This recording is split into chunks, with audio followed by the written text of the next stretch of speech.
자, 독서 교재. 자, 몇 페이지 우리 나갈 차례냐면, 이제 이것도 이제 독서 교재도 이제 거의 다 나갔어요, 얘들아. 자, 49페이지를. 자, 독서 교재. 자, 49페이지. 저번 시간에 48페이지까지 여러분 나갔지?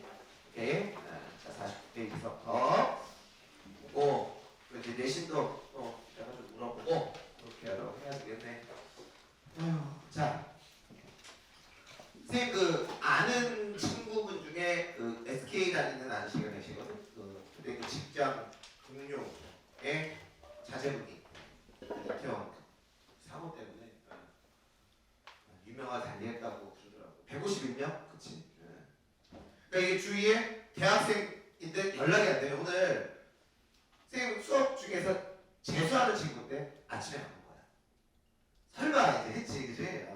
근데 다행히 오늘 2대 면접, 오늘 2대 면접이 있었어요. 그래서 면접 시험인데 내가 그거 지금 깜빡하고 있어가지고 그게 굉장히 놀랐는데, 이번에 죽은 사람들은 되게 힘들게 죽은 게 뭐 장기파에 이렇게 안 죽어. 숨을 못 쉬어서 죽어. 호흡이 계속 안 되는 거야. 그러니까 대기는 있는데 숨은 안 쉬어지지. 그래서 선생님이 원래 어디를 가려고 했어요? 선생님이 SSG 그 랜더스 팬이잖아요. 그래서 그래갖고 어떻게 그 야구장을 가고 싶어서 티켓팅을 했는데 안 됐어요. 근데 돼도 못 갈 것 같다라는 생각이 드는 게, 그쵸? 이제 사람 많은데 하는 게 그럴 것 같아. 진짜. 내년 혹시, 내년이 아니죠. 이런 내년에 대학 가더라도 할로윈 파티 이런데 진짜 아닌 것 같다라는 생각이 좀 들어. 자, 그러면 이제 우리 이제 49페이지서부터 여러분 나갈게. 자, 우리 저번 주서부터 난도가 조금씩 어려운 걸 여러분 하고 있지. 오늘은 기술 지문이야. 자, 2021년도 6월 평가원 지문이고, 자, 정답률을 한번 쓱 볼래? 오호. 자, 1번 문제가 정답률이 50%. 그럼 얘는 한 3등급 정도 가르는 문제지. 너희들은 고3으로 내가 간주를 할 거야. 18일 있으면 너희들이 고3이잖아. 18일이 수능이니까. 그 다음에 2번 문제는 42%. 3번 문제가 1등급하고 2등급을 가르는 28%짜리 문제고, 4번 문제는 66, 좀 풀만한, 자, 그런 문제네. 자, 다시 한번 말하지만, 선생님이 오늘은 문학은 조금만 나갈 수 있을 것 같아. 대신 두 지문을 좀 완벽하게 하고 넘어갈 거거든. 자, 시간 구애받지 말고, 자, 천천히 여러분 나가보도록 하십시오. 자, 이제 풀어.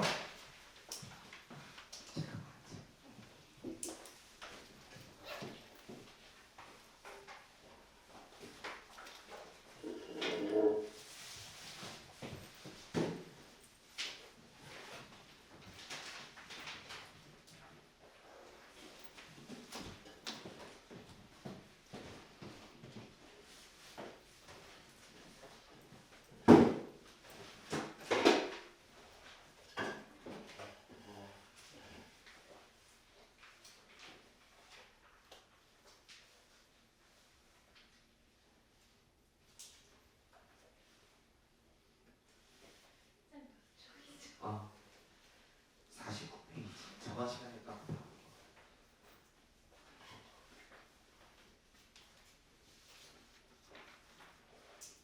정우 하나지, 정우?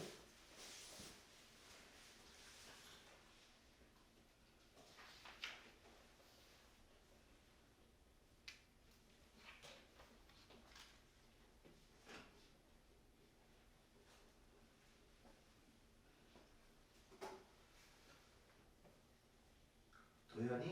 도현이가? 도현이가 못하는 시간이야.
예. 18일밖에 안 남아서 그런지 이제 그런 게 자꾸 체감적으로 나오는데 지금 이제 우리 다시 내신 대비로 또 한 2, 3주 있으면 이제 또 들어가야 돼, 그치? 근데 한 친구가 영어학원이 벌써 내신 대비를 한 40일 전부터 벌써 들어간 거야. 근데 이게 무슨 빠르다 느리다 이제 이런 개념이 아니라 그러니까 쌤도 내신 대비고 얼마든지 이제 좀 빠르게 해줄 수 있고 할 수 있는데 예를 하나만 들어줄게. 여기 근데 그 군중고가 있어, 군중고. 군포중앙고인데 얘가 인원이 되게 적어서 내신 등급 받기가 되게 어려워. 그런 학교야. 근데 둘 다 이제 여학생이야. 그리고 작년 2학년 1학기 때 작년 쌤이 그 국어수양분이 중간에 갑자기 그만두셔가지고 작년에 내가 2학년은 1학기 때부터 2학년 때 거의 처음이야. 가르쳤던 적이 있어. 우리 2학기 때 만나는 건데 1학기 때 만난 애가 있다고. 2명인데 얘가 군중고에서 여학생인데 내신이 2.0 몇이야. 평균적으로 이제 학교별로 이제 다 달라질 텐데. 그치? 그리고 이제 한 친구는 인다원고등학교. 둘이 친해. 얘도 내신이 2.1 이제 몇이? 이래. 나쁜 점수 아니잖아. 그치? 그리고 생기고도 괜찮아. 그리고 이제 둘 다 문과고. 그러니까 여러 면에서 생긴 것도 비슷하다 친구인데 친구끼리 좀 그렇게 생겼다. 내 친구들은 다 나처럼 안 생겼어 얘들아. 맞아. 이제 이런데 내가 지금 얘네들의 얘기를 왜 하냐면 3년 자, 3년 전에 안양고등학교 다녔던 여학생이야. 얘가 이제 고대를 수시로 제일 높게 쓰고 제일 밑에는 이제 홍대를 썼단 말이야. 근데 홍대를 붙었어 수시로. 그리고 여기 중간에 이제 레벨들 학교들이 있었을 거 아니야. 뭐 중대, 성대 이런 데가 이제 다 떨어질 거야. 그럼 이제 홍대 가야지. 내가 한번 얘기를 했어. 근데 고대를 예비로 붙었어. 결국 예비대 붙었어 고대를. 그러니까 중간에 거 떨어지고 고대를 붙은 거야. 그러니까 이게 수시라는 건 너희들 알겠지만 이 입시에 있어서 가장 결과가 가장 정확하게 나오는 게 정시자금이지. 정시자금이 뭐야? 교과. 그 다음에 뭐게? 그 다음에 학종? 그 다음에 논술은 솔직히 이거는 거의 복불복이야. 그런 게 있다고. 그러니까 수시 진짜 그 어떻게 될지 몰라. 특히 이제 종합은. 근데 내가 이 얘기를 왜 하냐면 둘 다 맥시멈으로 얘도 이제 고대를 쓰고 이제 얘도 고대를 썼거든. 둘 다 고대를 썼어. 그리고 얘는 맥시멈은 이제 국민대를 쓰고 얘는 어때 중대를 썼어. 그래서 내가 그랬지. 야, 너 국민대 가면 국민대 붙으면 갈래? 가야죠. 가대 국민대를. 오케이? 얘는 이제 중대야. 근데 얘네 둘의 차이점이 결국 뭐냐면 똑같은 점수에 생기부도 내가 봐도 비슷해. 얘들아. 생기부도 내가 가졌거든.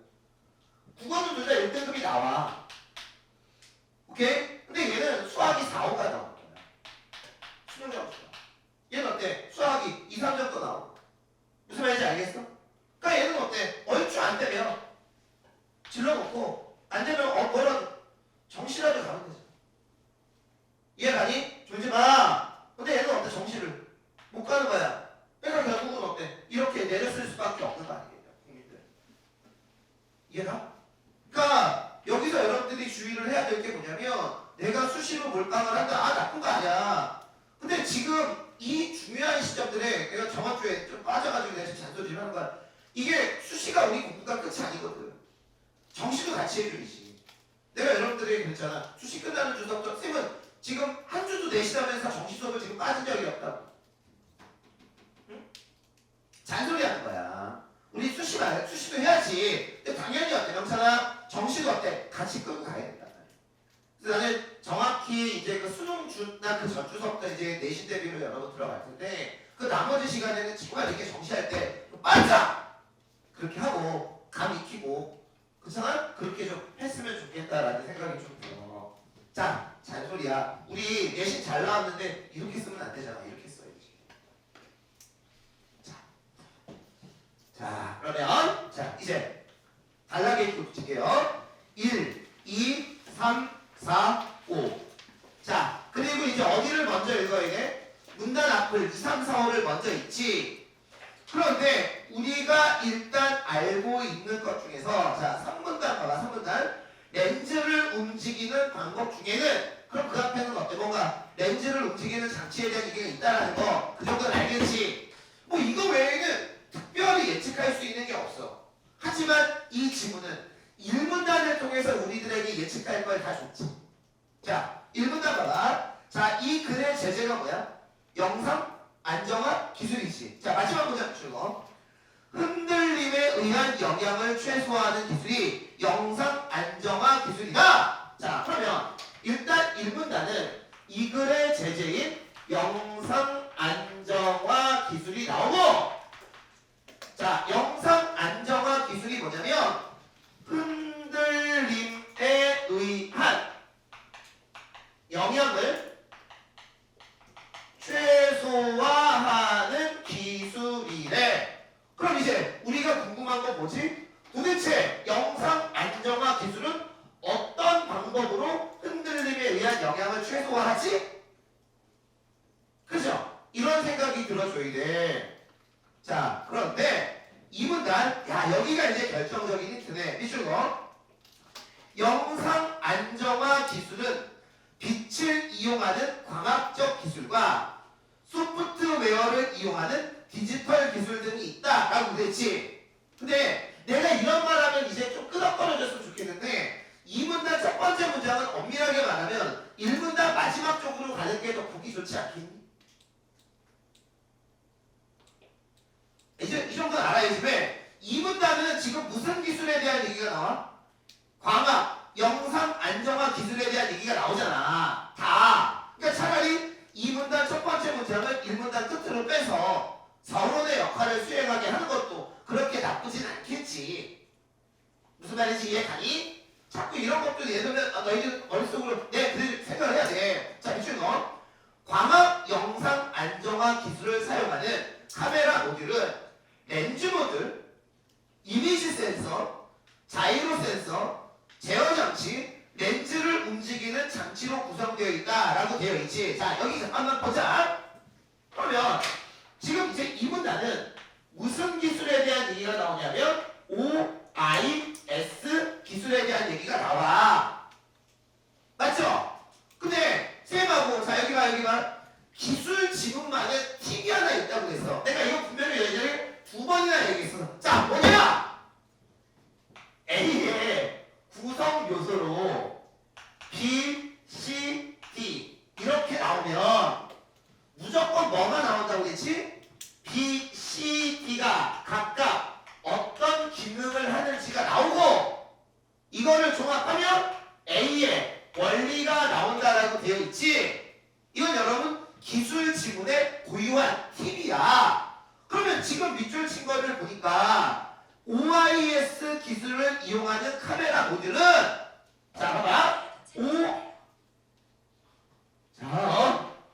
핸드폰 밑에 두고 와, 얘들아. 자, OI 기술. 자, 가슴이 안 되는데.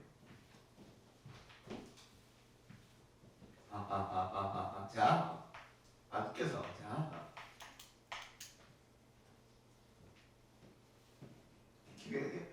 4년 전인가? 아니야, 지금 인강 찍을 때인데 뭐 하다가 뭐더라?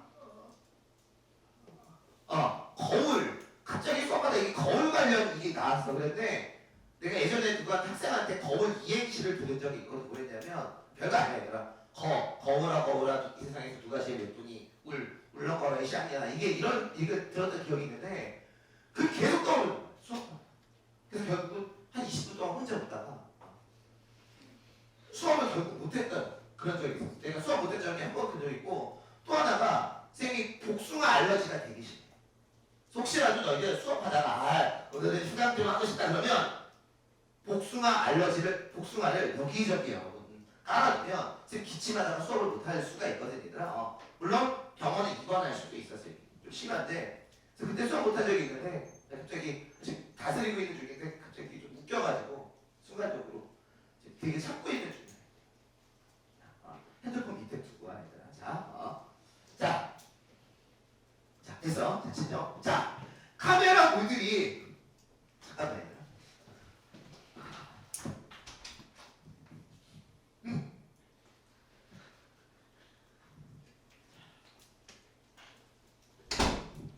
지금 무슨 포인트가 남자랑 좀 달라서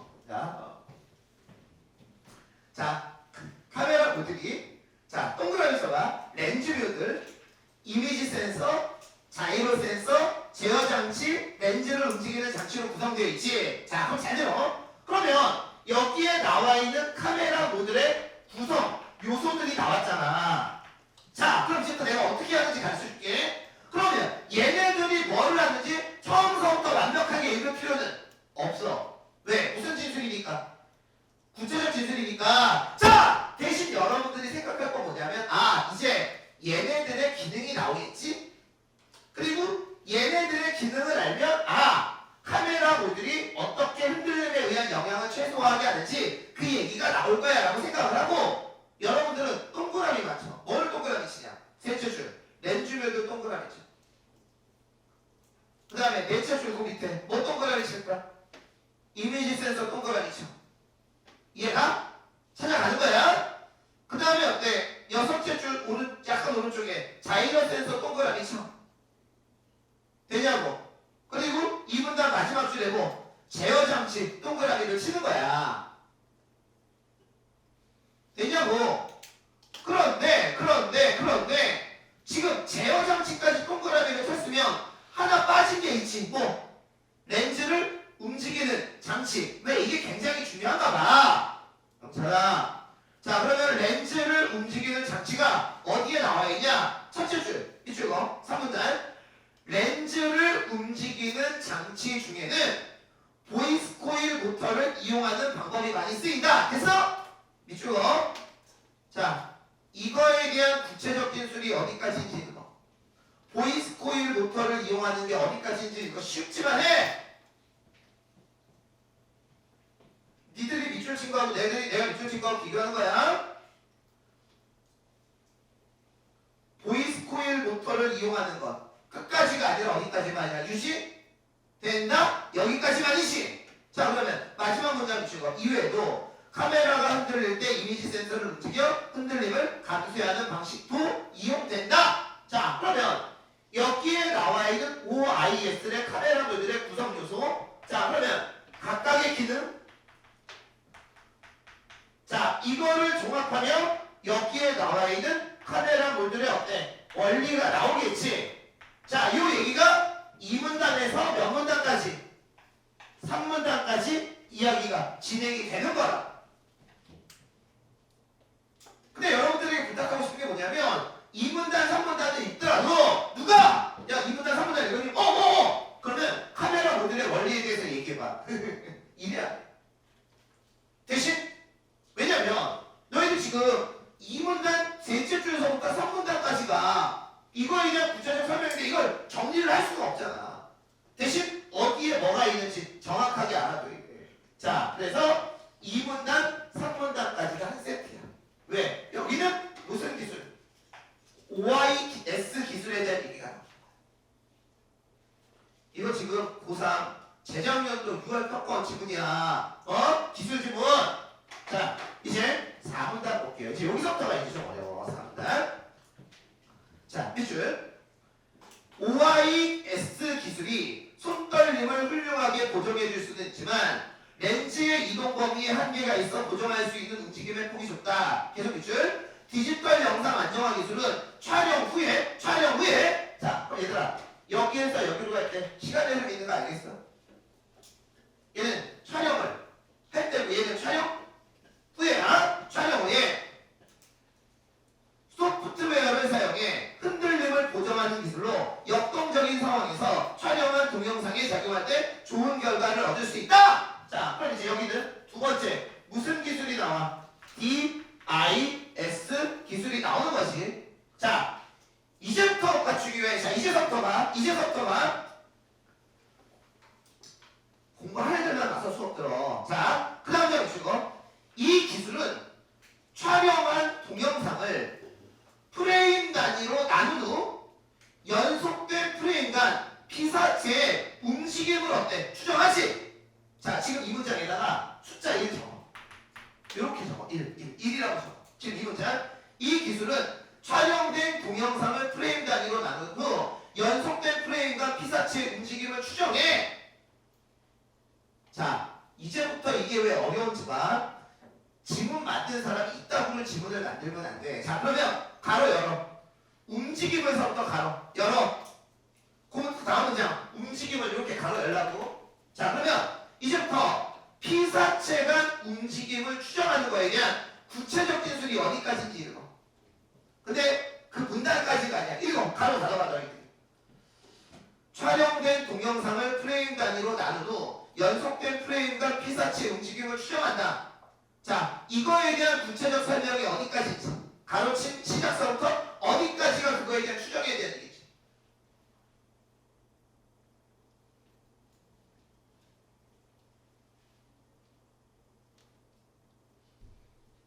됐어? 아예 서술어도 똑같이 해줬잖아. 4문단 둘째 줄에 뭐 보여? 추정 한다가 보이시? 가로 닫아. 그러면 지금 여기서 이 가로친 부분이, 자, 첫 번째 단계가 뭐야? 피사체. 자, 움직임 추정. 요거에 대한 구체적 진술이 3문단, 4문단 끝에서 둘째 줄서부터 5문단 둘째 줄까지야. 야, 움직임을 추정하고 만들어 보정이 되겠니? 아니겠지. 자, 그럼 그 다음 문장이 지금. 그리고 흔들림이 발생한 곳으로 추정했지 우리가 아까. 프레임에서 위치만큼 보정하여 흔들림에 영향을 줄이면 보정된 동영상은 그 움직임이 어때? 부드러워지지? 자, 여기가 숫자 2 적어놓고, 자, 움직임을 추정한 다음에 5문단에서는 당연히 그 움직임의 기초에서 뭐를 해야 돼? 보정을 한다는 얘기지. 그치야? 자, 그러면 DIS 기술은 일단 피사체의 움직임을 추정한 다음에 그거에 맞게 보정하는 거구나. 끝! 자, 그런데 그 다음 문장 봐봐.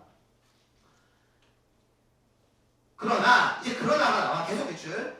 특징점의 수가 늘어날수록 연산이 더 오래 걸리고 계속 한편 영상을 보정하는 과정에서 영상을 회전하면 프레임에서 비어있는 공간이 나타나지. 문제점이시. 비어있는 부분이 없도록 잘라내면 프레임들의 크기가 잘라내는데 원래 프레임을 크게 하려면 어때? 화질은 떨어지는 거야. 그러니까 DIS 기술이 완벽하지는 않아. 그러니까 원리가 나온 다음에, 이 원리가 나온 다음에 그 다음에 DIS 기술의 한계까지도 언급이 되어 있는 거야.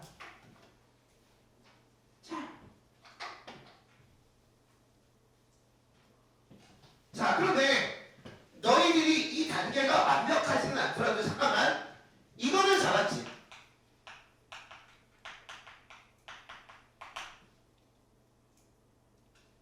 그래서 자, 여기는 무슨 기술? OIS, 여기는 DIS. 화살표는 뭐야? 얘가 이루어진 다음에 얘가 이루어지는 거니까. 자, 됐죠? 자, 그러면 OIS에서 DIS 넘어갈 때 시간이 변하고 왜 있는 거예요? 얘는 사진을 찍을 때 하는 거고, 얘는 사진을 찍은 후에 하는 거. 근데 이게 시간의 흐름을 잡는 게 4번 문제 풀 때 은근히 중요해. 4번 문제 풀 때. 자, 그러면 이제, 자, 우리 이제 선생님은 지금 여러분들하고 계속 SQ3할 방법대로 여러분 하고 있는 거야. 내가 뭐 다른 방법 쓰지 않아? 물론 내가 얘기했던 기술 지문만의 그런 특성이 있는데 그런 팁들도 여러분들이 써먹어야 돼.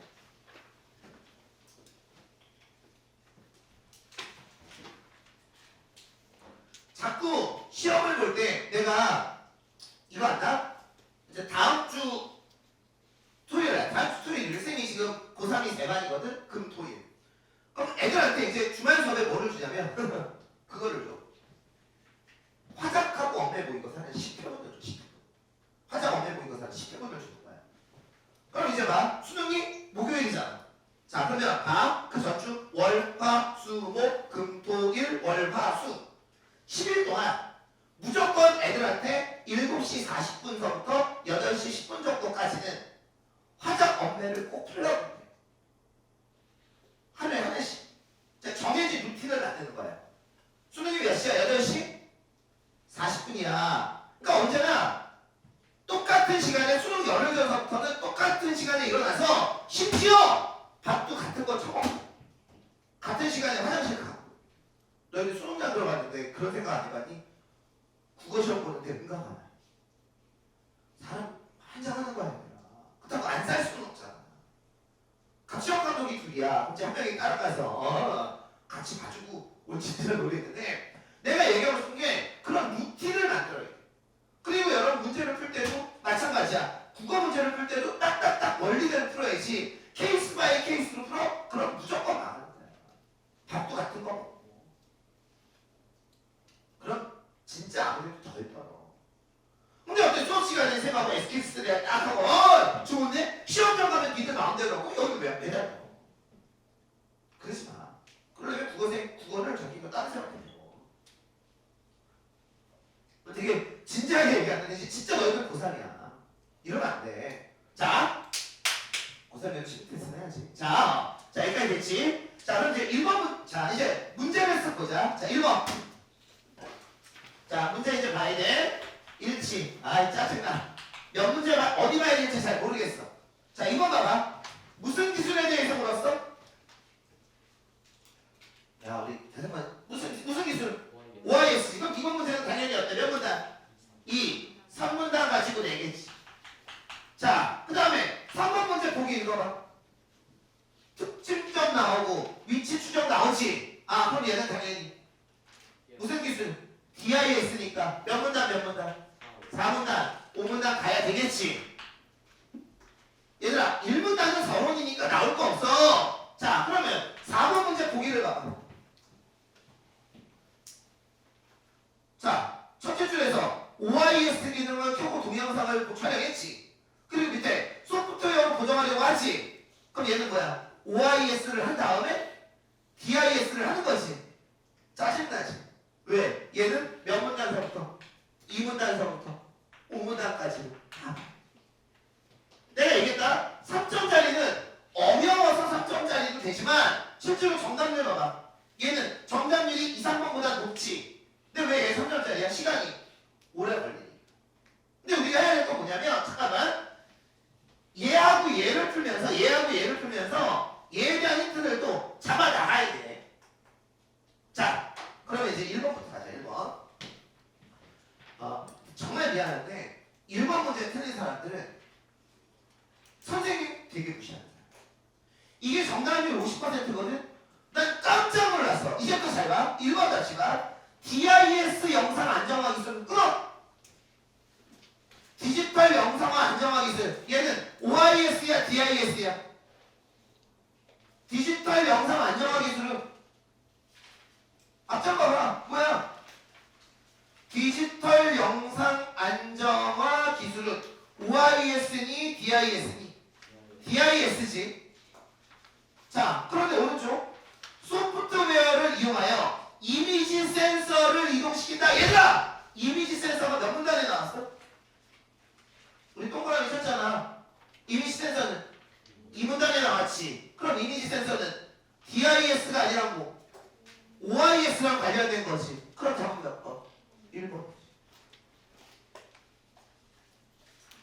그럴 수밖에 없지 않을까? 무조건 나오시지. 얘들아, 이미지 센서는 사진을 찍는 순간에 사용하는 거고 DIS는 사진을 찍은 다음에 사용하는 거잖아. 완전히 다른 개념이라고. 그리고 이런 거에 대한 확신이 있었을 때 2, 3, 4, 5번을 안 보고 이 문제는 확실히 1번이지 하고 2번 문제로 넘어가야지. 이해가냐? 느낌대로 하면 안 돼. 그러니까 이러면 안 돼. 디지털 영상화 안정화 기술? 이미지 센서 없는 것 같은데? 그러지 마. 그런데 답에 대한 확신이 없으니까 2, 3, 4, 5를 다 읽는다고. 그러다 어때? 나가는 거야. 근데 확실히 어때? 1번 답지가 왼쪽은 DIS, 오른쪽은 OIS. 근데 둘은 분명히 여기 봐. 다르잖아. 그럼 확실하게 어때? 1번 찍고 확실하니까 바로 2번 문제로 들어가라.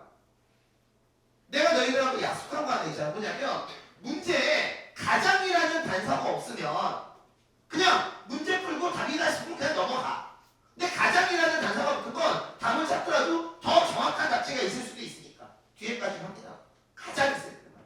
보통 가장은 한 지문에 한두 개 정도. 그래서 자 1번 문제의 답은 자 1번이 답이 됐는데 이건 뭐 특별히 지문의 어느 부분이라기보다는 흐름 가지고 여러분 잡아내는 거야.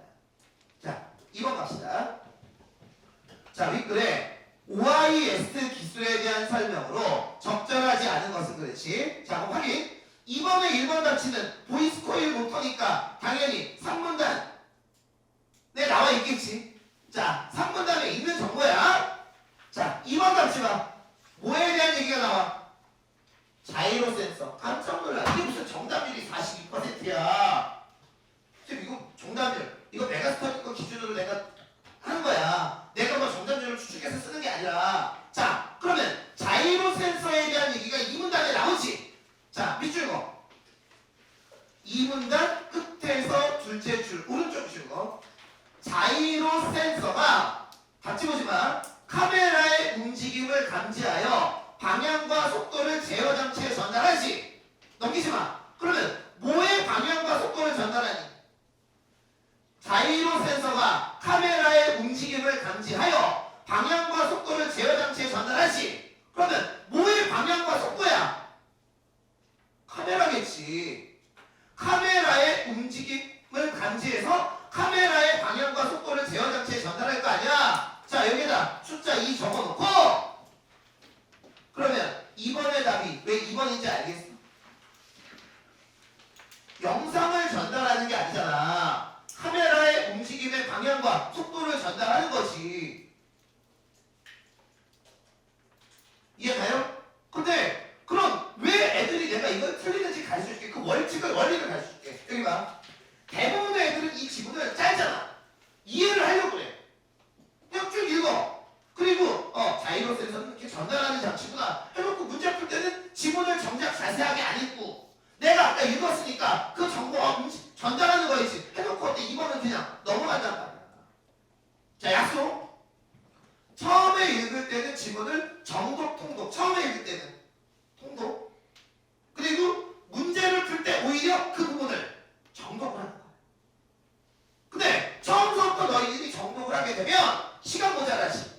그러니까 어때? 대충 내 머릿속에 있는 기억 가지고 문제를 풀게 된다. 그렇게 푸는 건 여러분 어떤 애들이냐면 국어에 대한 감각이 아주 출중하게 뛰어나네. 진짜 1등급 어떠한 시험이든지 1등급 받을 수 있는. 근데 그런 애들이 굳이 국어를 배울 필요가 있겠나? 라는 생각이 들어. 자 그래서 2번 문제의 답은 자 2번이 여러분 답이 되겠고. 자 이게 확실히 어때? 2, 3문단인데 자 답은 몇 문단 쪽에서? 2문단 쪽에서 이제 나왔어. 자 이제 3번 문제 봅시다.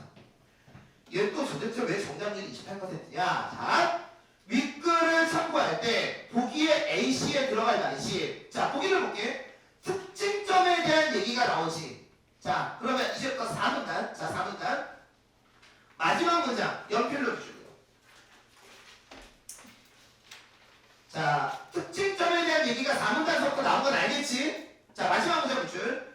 특징적으로는 피사체의 모서리처럼 주위와 밝기가 뚜렷이 구별되며 영상이 이동하거나 회전해도 그 밝기 차이가 유지되는 부분이 선택이 되지. 자 여기에다 숫자 3 적어놓고 자 그러면 보세요. A 봐봐. A 특징적으로는 선택되는 점들과 주위 점들의 밝기 차이가 뚜렷이 구별이 돼야 되지. 뚜렷이 구별이 되려면 차이가 많이 나야지. 아니 구별되려면 차이가 많이 나야지. 이거 니들이 해야지. 자 그러면 답이 될 수 있는 거 클수록 1, 2, 3번 중에 하나지. 자 그 다음에 B부분을 볼게. 영상이 흔들리기 전의 밝기 차이와 후의 밝기 변화가 자 앞장 밑줄. 앞장 다시 한번. 영상이 이동하거나 회전해도 그 밝기 차이가 어때? 유지가 돼야지. 그럼 그 차이가 커야 돼? 작아야 돼? 작아야지. 그러면 또 좁혀지네. 일단 몇 번 답지 지워져? 1번 답지 지워지지. 그럼 답이 될 수 있는 건 2번하고 3번이야.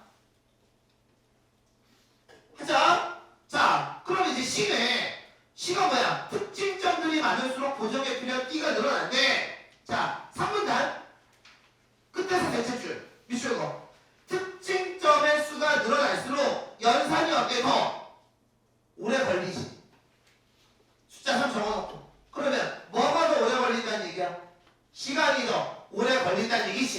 그럼 답은 몇 번? 몇 번? 2번이 답이다. 됐어요? 자, 그러면 여기에 나와 있는 3번 문제는 자, 4문단하고 5문단 가지고 답을 낼 거야. 자, 이제 마지막 4번 문제 들어봅시다. 자, 새로 산 카메라의 성능을 시험해 보고 싶어서 OIS 기능을 켜고 동영상을 촬영했지. 근데 얘들아, 밑에 나와 있는 이 그림은 촬영 후에잖아. 그러니까 OIS는 이미 어때? 적용이 된 거야. 근데도 어때? 잘못됐지. 그래서 빌딩을 찍는 순간 바람이 청하에 들고 있던 카메라를 들지 집에 돌아와 촬영된 영상을 확인하고 소프트웨어로 보정하려고 하지. 그럼 이제 이게 뭐가 되는 거야? DIS가 되는 거지. 자, 1번. 기억에서 프레임의 모서리 부분으로 특징점을 선택하는 것이 움직임을 선택하는 것이 움직임을 추정하는 데 유리하겠고 그랬지. 자, 그러면 특징점에 대한 얘기는 4문단, 5문단이지. 자, 그런데 4문단 넷째 줄 오른쪽 봐봐. 특히 특징적으로는 피사체 모서리지. 야, 봐. 이게 이렇게 있으면 건물이 이렇게 있어. 그럼 얘가 프레임이지. 이게 피사체지. 그러면 피사체의 모서리가 특징적으로 사용되는 거지. 프레임의 모서리가 특징적으로 사용되는 게 아니잖아. 자, 일단 1번 하고. 자, 2번. 니은을 DIS 기능으로 보정하고 나서 자, 4호야. 프레임 크기가 변했다면 밑줄 거. 프레임 크기가 변했어. 근데 얘들아, 크기가 변한 건 커질 수도 있고 작아질 수도 있지. 자, 적어. 커졌는지 작았는지 지문 보고 적어. DIS 기능으로 보정을 하면 프레임 크기가 커지는지 작아지는지 찾아.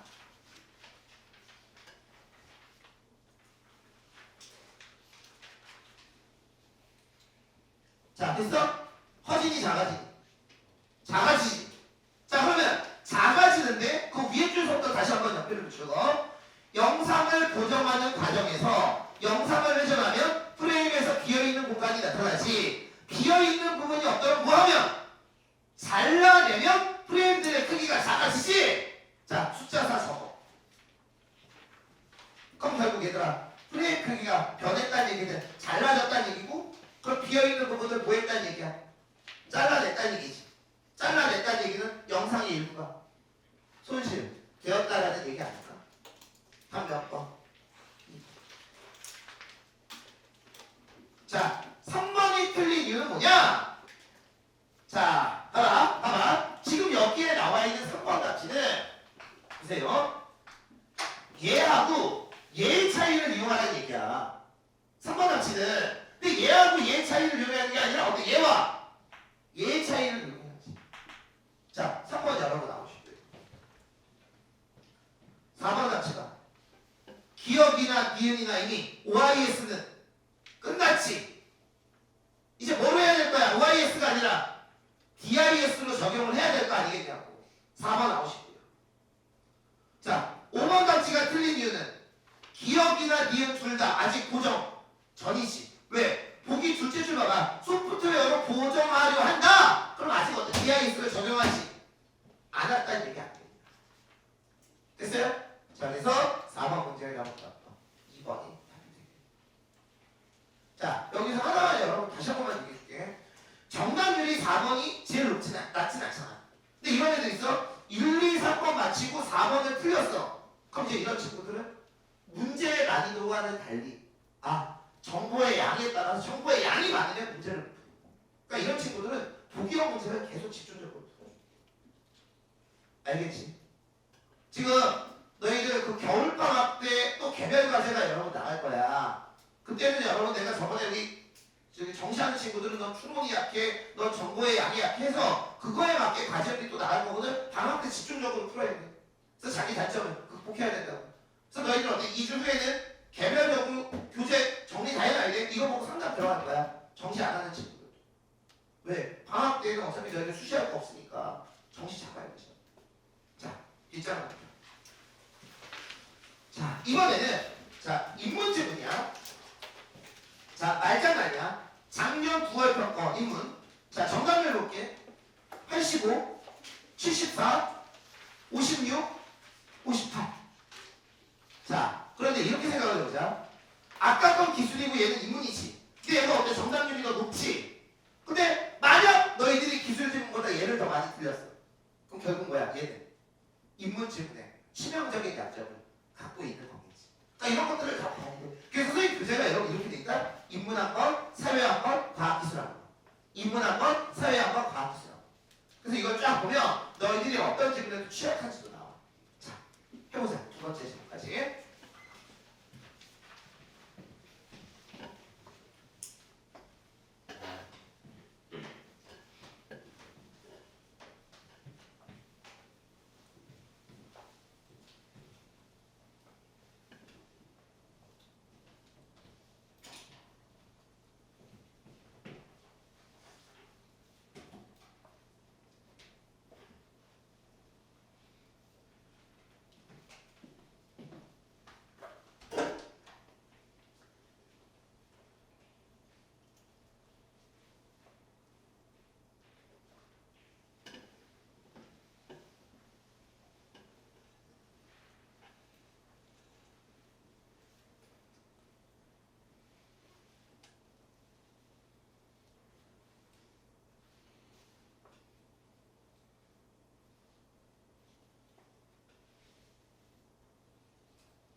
이렇게 영상 찍고 있는데 나는 그거는 결석해도 나는 좀 쌤이 좀 그런 스타일이라고 그런지 모르겠지만 가족 여행 이런 거 괜찮아요. 가족이랑 관련된 건 쌤한테 미리 얘기하고 빠지고 영상으로 듣고 와도 돼. 근데 이런 거 있잖아요. 얘들아 좀 안 되는 거 친구들하고 술을 마시는 거 마약을 하러 간다든지 무슨 말인지 알지? 그런 것들은 안 되고 그러니까 가족들과의 좋은 추억을 나도 그래.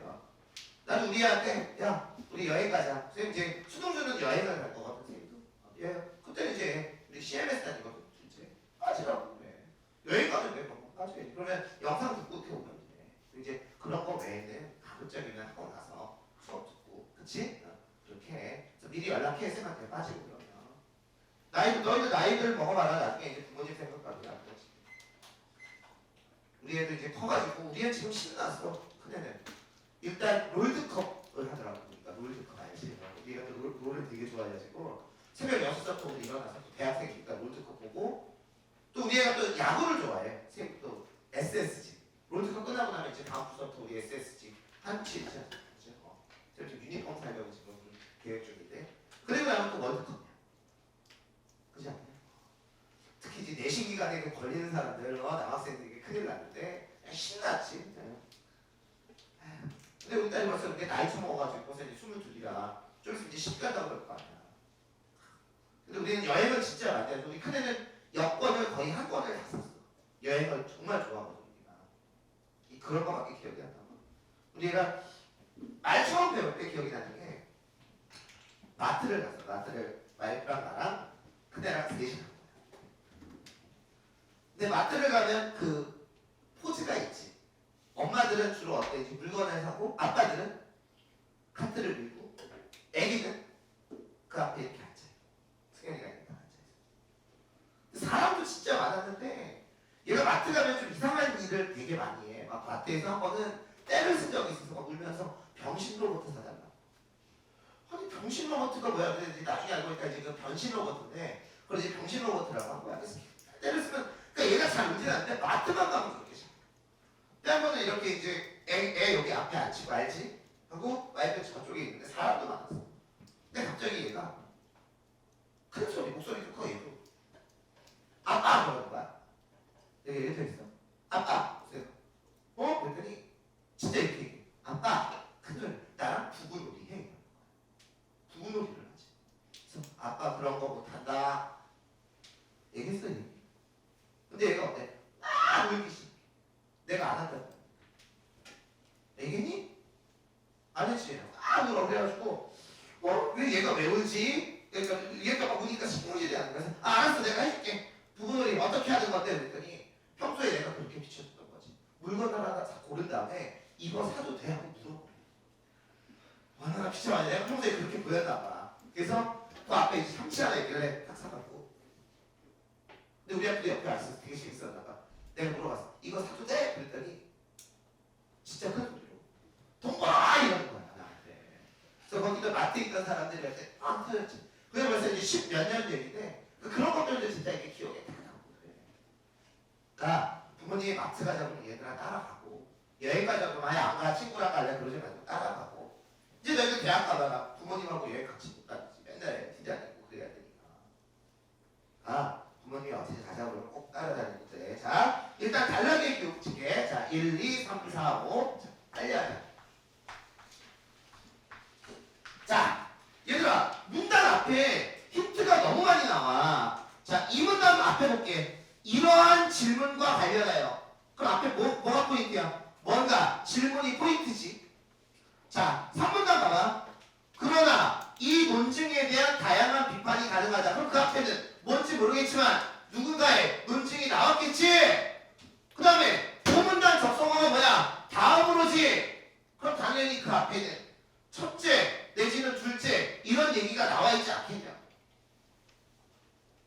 이거 하는데 얼마나 걸려? 오래 안 걸려. 이러면 오히려 시간이 더 적게 걸리고 정확해진다니까. 자, 그럼 이제 1문단. 자, 넷째 줄 읽어.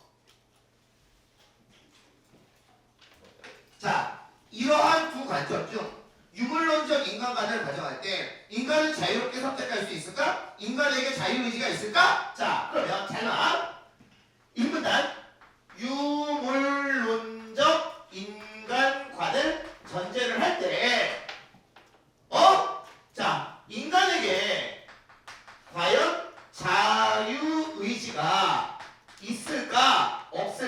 자, 이게 궁금한 거잖아. 그럼 당연히 있는지 없는지를 찾아줘야 되겠지. 자, 그런데 우리 3문단에서 그러나 이 논증이야. 그럼 누군가가 이제 논증을 한 거야. 자, 이 문단 첫 번째 문장을 주고 이러한 질문과 관련하여 반자유주의 논증은 감에게 자유의지가 없다고 결론을 내리지. 자, 됐어? 자, 그러면 이제 이 문단은 무슨 논증? 반자유주의 논증에 따르면 유물론적 인간관을 전제를 할 때 인간에게는 자유의지가 있어 없어? 없는 거야. 어? 그러면 왜 이런 얘기가 나오는지 봐봐. 자, 이 문단 셋째 줄 밑줄 안 그어도 돼.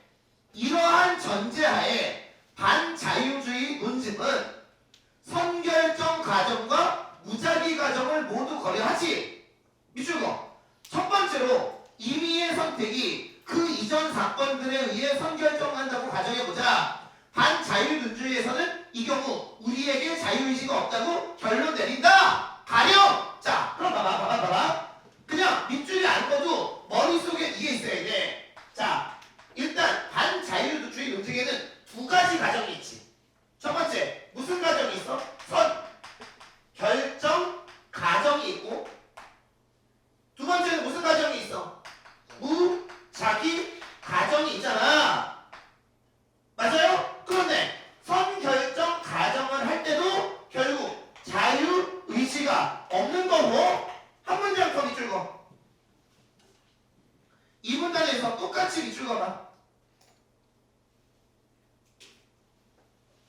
그렇지? 두 번째로 임의의 선택이 무작위로 일어난 것이라 가정해보자. 반자유주의 논증에는 이 경우에도 우리에게 자유의지가 없다고 결론을 내리는 거 아니야. 자, 그러면 이 경우에도 자유의지는 없는 경우야. 그러니까 가정이 두 개가 있는데 두 경우에 모두 자유의지가 없는 거니까 결국 인간에게는 자유의지가 없는 게지. 얘들아, 인문지문이 약한 건 전형적인 말장난이야. 말장난이니까 정확하게 잡아야지. 인문지문을 못하는 애들이 그래서 무슨 지문을 못하는 줄 알아? 법지문을 못해. 법지문. 차근차근 정리하다 이게. 자, 그런데 이제부터 3문단 봅시다. 3문단. 이제 이거 보였으면 진짜 편하게 이제 인문지문에 대해서 눈 감을 수 있을 것 같아. 뭐냐? 3문단 비추고. 그러나 이 논증에 관한 다양한 비판이 필요하다. 밑줄. 반자유주의 논증을 비판하는 한 입장에 따르면 반자유주의 논증에 선결정 과정을 고려할 때의 결론을 받아들여야 하지만 무작위 과정을 고려할 때의 결론을 받아들일 필요가 없대. 없지? 자, 봐봐. 물려. 자, 3문단은 오늘 문학을 좀 짧게 하니까 비문하고 길게 할게. 자, 반자유주의 논증을 비판을 하는 거야. 자, 그런데 이 사람의 입장은 여러분 갈라지지. 자, 여기 봐. 둘 중에서 뭐는 인정해? 선결정 과정일 때 자유의지가 없다라는 건 인정하는 거야. 자, 그러면 정리하자. 선결정 과정일 때는 자유의지가 없는 게 맞아. 됐어요? 하지만 무슨 과정일 때는 무작위 과정일 때는 자유의지가 뭐 한 거야? 있는 거지.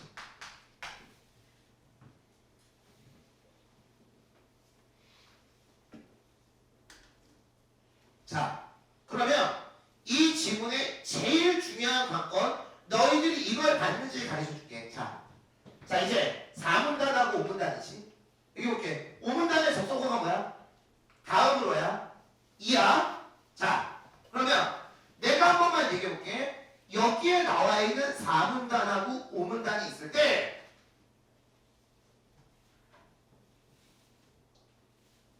4문단이 봐봐. 이게 보였나 봐봐.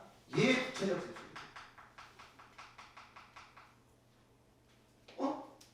5문단이 얘 구체적 제출. 자, 보세요. 4문단 봐봐. 자, 첫째 줄 선택이죠. 임의의 선택이 자유주의 산물이 되기 위해서는 다음 두 가지 조건을 충족해야 되지. 자, 그럼 봐봐, 얘들아. 자, 4문단을 여기다 적을게. 자, 4문단. 자, 자유의지가 있을 때는 모두 두 가지 조건을 충족을 해줘야 되잖아. 자, 그 두 가지 조건이 뭔지 그 다음에 구체적 진술을 나왔지. 첫째, 둘째야. 자, 그런데 밑줄거 둘째 줄 4문단. 그런데 어떤 선택이 이전 사건들에 의해 결정되어 있다면 이것은 자유의지를 위한 둘째 조건과 충돌하지. 따라서 반자유주의론 중에 성결정 가정을 그랬을 때 결론인 우리에게 자유주의가 없다는 점을 받아들여야 되잖아. 자, 그런가? 여기에 나와 있는 자유주의의 두 가지 조건 중에서 보세요. 성결정 가정일 때에는 몇 번째 조건과 어긋나니까? 몇 번째 조건과 어긋난데? 둘째 조건과 어때? 충돌을 하지. 자, 이때는 둘째 조건과 충돌을 하니까 당연히 성결정 가정일 때는 자유의지가 없는 게 맞잖아. 헐? 두 가지를 충족해야 되는데 그 중에 하나를 어긋나니까 자유의지는 없는 거지. 그러니까 얘는 지금 얘에 대한 구체적 진술이야. 그런데 5문단 봐봐. 5문단. 자, 밑줄. 다음으로 어떤 선택이 무작위로 일어날 것이라고 해도 그 선택의 주체는 누구일 수 있어? 나일 수 있지. 됐어? 그러면 몇 번째 조건과 부합해? 첫 번째 조건과 어때? 부합하지? 아, 좋아. 다른 건 모르더라도 자, 5문단 마지막 문장을 주고 결국 반자유주의 논증에 무작위 가정을 고려할 때 결론은 받아들일 필요가 없다. 자, 봐봐. 그러면 무작위 가정일 때는 자유의지가 있는 얘기지. 자, 그럼 질문. 아예 안 가져와. 그러면 무작위 가정일 때 자유의지가 있는 거 결국 두 가지 조건은 모두. 야, 자유의지에 두 가지 조건이 있는데 얘는 둘째 조건과 충돌하니까 자유의지가 없다며. 근데 무작위 가정을 할 때 자유의지가 있지? 그럼 결국 두 가지 조건을 모두 충족 하니까 자유의지가 있잖아.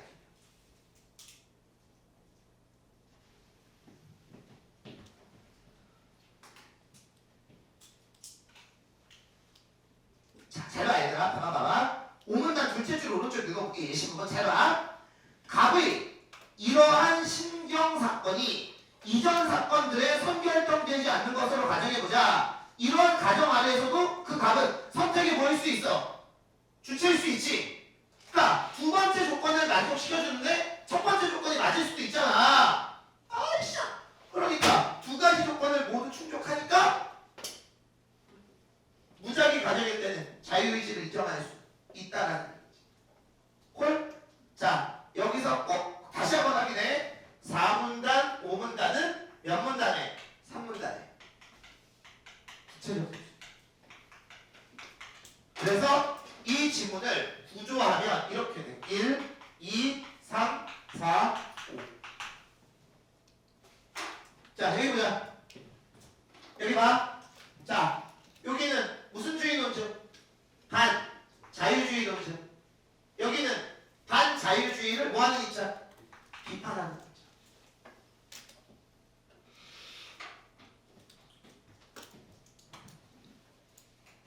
이 수업을 지금 따라오는 것도 대단한 거야, 얘들아. 자, 그러면 이제 1번 문제부터 보자. 1번. 자, 얘는 어때? 일치 문제니까 지문을 다 봐야 되겠네. 아, 이거 어디다 줬지? 자, 요 지울게. 자, 1번 문제는 일치. 자, 2번 문제 봐. A와 B에 대한 이해지. 자, A, B가 여러분 어디 있냐? 모두 4문단에 있지. 오케이? 그럼 일단 여기에 나와 있는 2번 문제는 4문단 보고 문제를 풀어야 되겠고. 자, 3번 문제는 당연히 기억의 니은의 이유지. 자, 얘는 5문단 봐야 돼.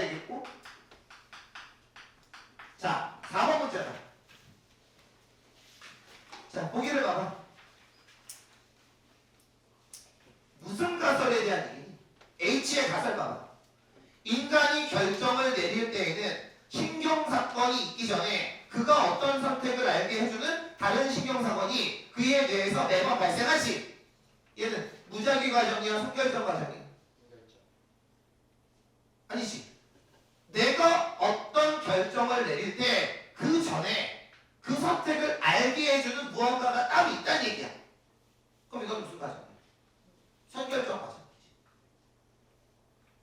H의 가설은 선결정 가설이야. 그래서 선결정 가설이기 때문에 일단 얘는 선결정 가설에 대한 얘기가 어때? 2문단서부터 나오지. 그쵸? 그 다음에 3문단에도 선결정 과정 얘기가 나오고 그 다음에 어때? 4문단에도 선결정 과정 얘기가 이제 나오는 거야. 자, 그러면 가보자. 자, 1번. 윗글의 내용 대한 설명으로 적절하지 않은 걸 물었어. 자, 5번 답지가. 자, 5번 답지의 주어가 뭐야? 반자율주의 논증이지. 자, 대답. 반자율주의 논증은 몇 문단에 있었어? 2문단이지. 자, 2문단. 셋째 줄, 밑줄 거. 이러한 전제하에 반자율주의 논증은 선결정 과정과 무작위 과정을 모두 고려하지. 자, 숫자 1 적어놓고 그러면 1번 문제의 답은 몇 번? 5번이 답이 되겠네.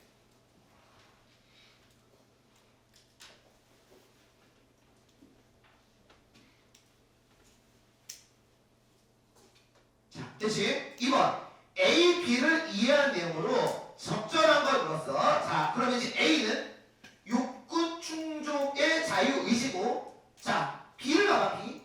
자, 여기에 염두에 두는 두 가지 조건을 모두 충족하는 자유의지지. 자, 그러면 4문단 첫 번째 문장 밑줄 거봐. 연필로.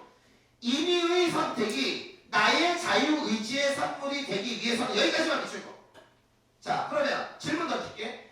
이때 지금 4문단 첫째 줄에 밑줄 친 자유의지는 A니 B니?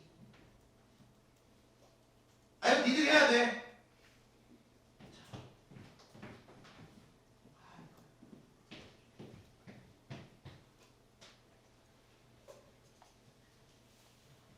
자, 여기에 나와 있는 A도 자유의지고 B도 자유의지잖아. 그런데 여기에 나와 있는 이 A는 우리가 이 지문에서 다루고 있는 자유의지가 아니고 여기에 나와 있는 B는 두 가지 조건을 모두 충족하는 자유의지잖아. 그러면 4문단 첫째 줄에 임의의 선택이 나의 자유의지의 산물이 되기 위해서는 두 가지 조건을 모두 충족해야 된다며. 그러면 4문단 첫째 줄에 나와 있는 자유의지는 얘지. 맞잖아. 자, 그런데 3문단. 자, 이제 그 다음 4문단 그 다음 장 읽어볼게. 그 다음 모두 충족해야 된다. 첫째, 내가 그 선택의 주체여야 되고, 둘째, 나의 선택은 그 이전 사건들에 의해 미주고 선결정되지 않아야 한다. 미주고. 자, 그러면 여기에 나와 있는 B가 있으려면 뭐 되면 안 돼? 선결정이 되면 안 되는 거지. 봐봐. 일단 얘들아, B에 나와 있는 자유의지가 4문단 첫째 줄에 자유의지인지 알겠니?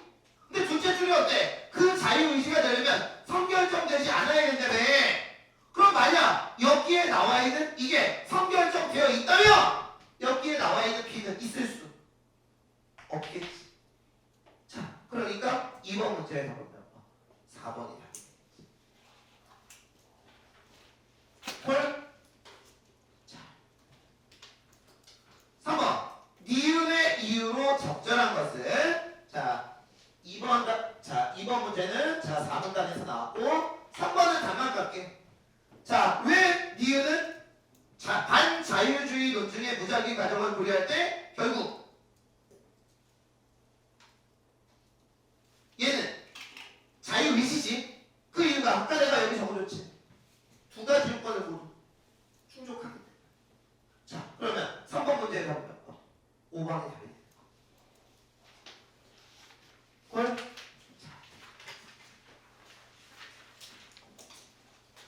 자, 이제 4번 문제 갑시다.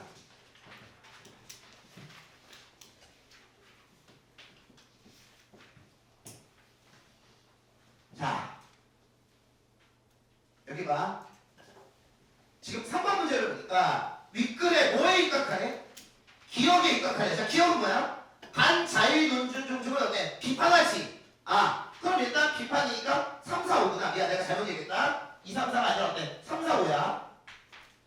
자, 그러면 얘가 한 말이 뭐야? 선결정 가정은 자유의지가 없고 무작위 가정은 어때? 자유의지가 있지? 집중. 그럼 이때는 반자유주의 논증을 수용하는 거고 이때는 어때?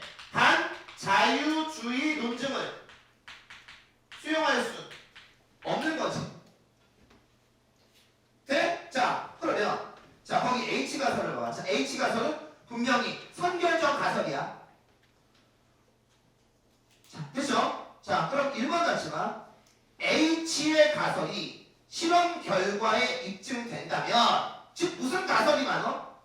선결정 가설이 맞다라는 얘기야. 그 다음 문제 한번 읽어봐. 선결정 가정을 고려할 때의 결론은 거부해야 된다. 맙소사. 야, 반자율 논증이 여러분 기억이잖아. 얘는 선결정 가정일 때의 가정은 받아 들이자라고 나와있지. 1번 아웃이지.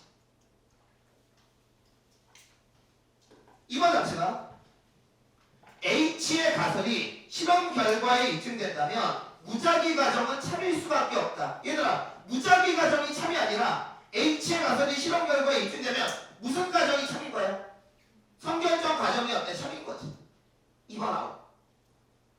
3번 H의 가설이 실험 결과에 의해 입증되지 않는다면 선결정 가정은 참이 아니라 거짓일 수밖에 없는 거지. 입증되지 않았으니까 참일 수가 없지. 뭐 물론 거짓이라고 얘기할 수도 없지. 참은 아닐 거 아니야. 4번 볼게. H의 가설이 실험 결과에 의해 입증되지 않는다면 즉 무슨 가설이 안 맞아? 선결정 가정이 안 맞는다는 얘기지. 그럼 얘들아, 선결정 가정이 맞든 안 맞든 여기 봐! 무작위 가정의 논증은 수용할 수가 없지. 4번 답지 오른쪽. 무작위 가정을 고려할 때의 결론을 받아들여야 되는 것은 아니지. 자, 다음 몇 번? 자, 5번 답지 뭐가 틀렸냐? H의 가설의 실험 결과에 상관없이 반자유주의 논증의 결론을 받아들여야 된다. 아니지. 얘들아, 반자유주의의 논증을 받아들이려면 선결정 가정이 충족이 돼야지. 그러면 5번 답지는 어떻게 고쳐야 맞아? H의 가설이 실험 결과에 의해 뭐 된다면? 입증이 되면. 됐냐? 됐어? 자, 그러니까 5번은 아웃이네. 자, 그래서 답은 4번이 답이 되겠습니다.